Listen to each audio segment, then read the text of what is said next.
My life started changing when I lost my daddy. I've always known God, but then he started becoming real. I don't know if I should use the word real. There was a major shift in my life in my 20s. There was a point in my life where I didn't see myself. I didn't think I was thinking right. I didn't think I looked right. I didn't like my voice. I didn't like my legs. I didn't like a lot of things about me.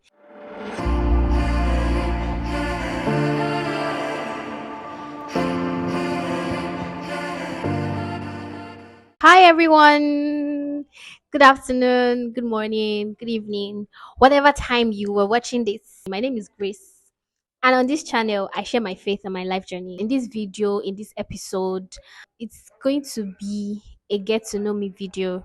I turned 30 recently and it's taking some time, it's taking a process adjusting to the fact that I'm no longer in my 20s, I'm now in my 30s.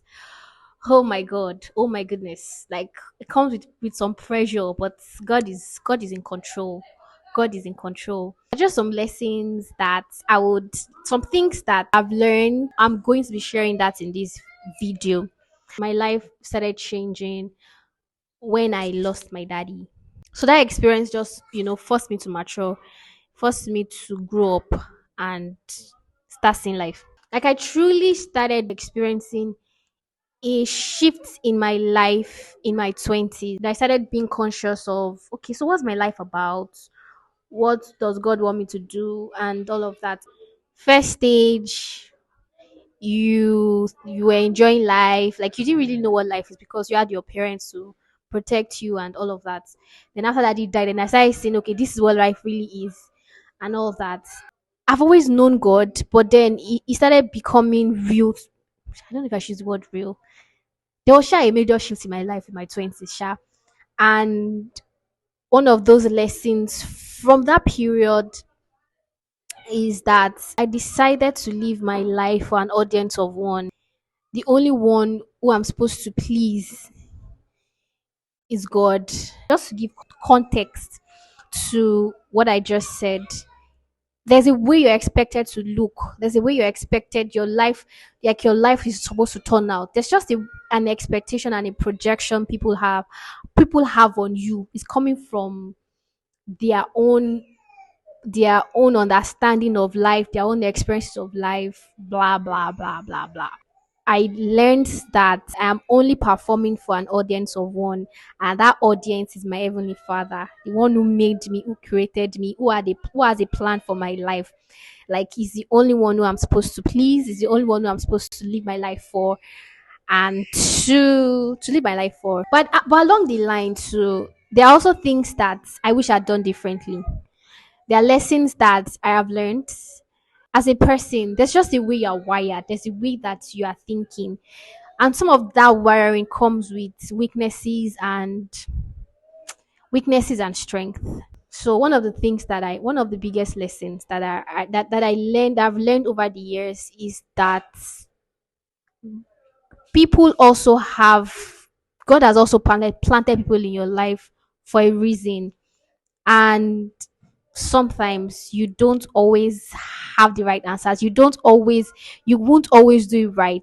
Listen to people. Yeah, listen to people, especially when you've seen the people that God has intentionally placed in your life.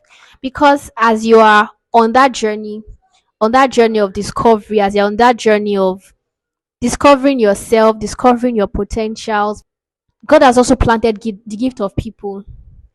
So as much as don't listen to everybody's voices, but at the same time too, there are also people in your life that God has put in your life for a reason. Sometimes you just want to protect yourself because you've listened to people, and then those decisions has, bond you. But so I would say that be in tune with God. It would also lead you into the right relationships and the right community and company, and it would also put advices or words in those people's mouths for you. Those things that they say, you sort of, you also have a conviction in your heart that this is God speaking to me. I don't know everything. I would always make the right choices, and people's advices would also go a long way into shaping, forming, especially people that have gone ahead and have had experiences in life.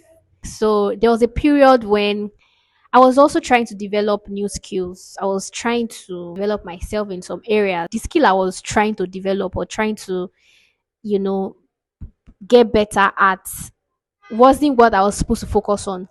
So at that point, it was financially draining. I was spending my money in the play area or place where I wasn't supposed to spend my money.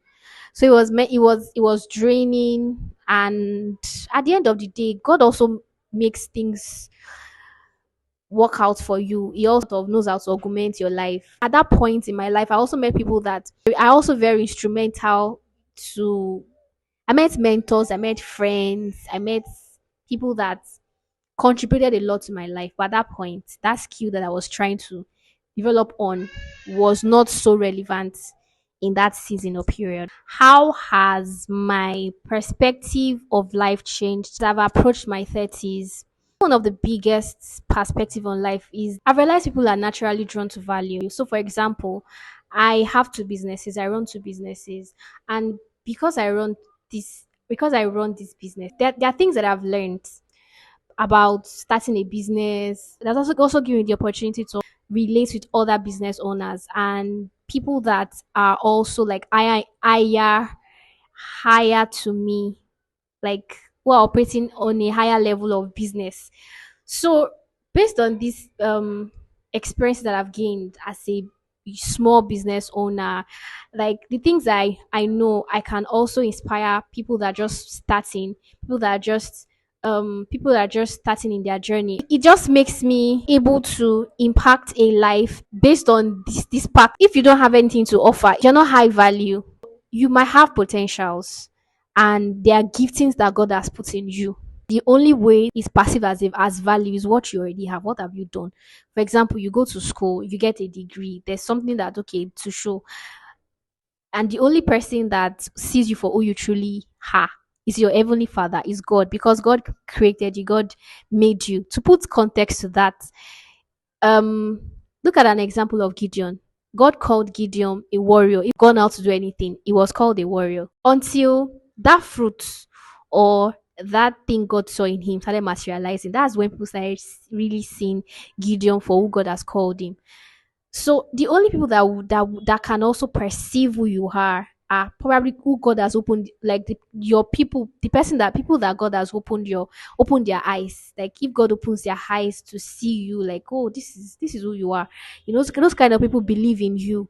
Those kind of people, and those kind of people are so valuable in your journey. Like we need people that see. Sometimes we don't even see ourselves. But there was a point in my life where I didn't see myself. I didn't think I was thinking right. I didn't think I looked right. I didn't like my voice. I didn't like my legs. I didn't like a lot of things about me. But what changed that was when that's one of my stories of experiencing God, because one of the things having a personal relationship with God did for me was he opened my eyes to who I am. Like he showed me who I am. So, and he also brought the right people into my space who were also speaking these things that God was saying to me. People who really saw me for what I could, what I have. But without those people in your life, people would not see that value in you. People would perceive you based on the results you produce. Like the result you produce determines the kind of value that you are perceived to have. So for today, for this video, that's all I have to share. I would also like you to comment and share, what do you want to know about me? What do you like to know? What would you like to know about me? Please share that in the comment section. If you enjoyed watching this video, please remember to subscribe, remember to like it if you enjoyed watching it. Thank you very much for watching. I'm going to see you in my next video. Bye.